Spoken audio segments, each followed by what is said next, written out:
से बोली छठी मैया की।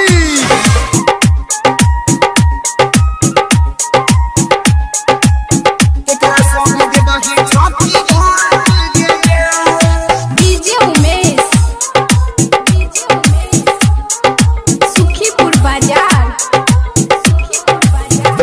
हे गजान केले तो गौरा केले तो जोरे सुपाली केकरा संगे देबही छठी घाट गे जा। केकरा संगे देबही छठी घाट गे जा। केकरा संगे देबही छठी घाट गे जा।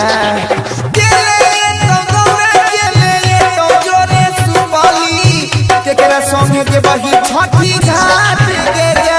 हेरे जान ससुर लते दौरा ते बढ़लते जे सुपौली सैया संगे जइबै छठी घाट रे जान।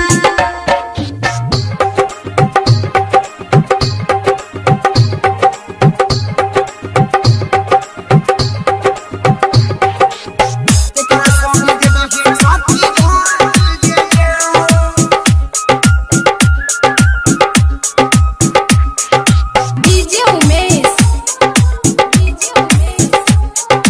सुखीपुर बाजार। हे गजान कहाँ से ले तो गौरा कहाँ से ये तो सुपाली कहवा तुझे बही छठी घाट गे जा।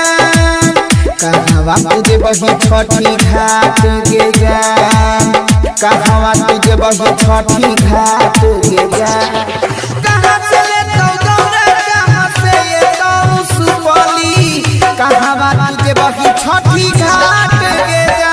हेरे जान खगड़िया से दौरा लते सुपौला से सुपौली आ गाँव ही में जइबै छठी घाट रे जान।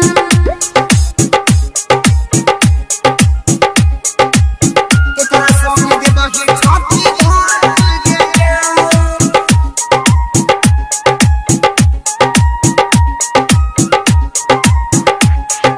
डीजे छठी उमेश मैया की।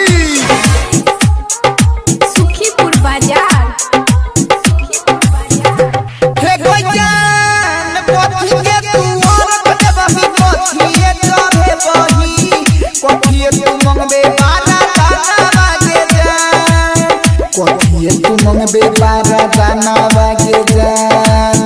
पथिए तू मंगबे बारा दाना बागे जा।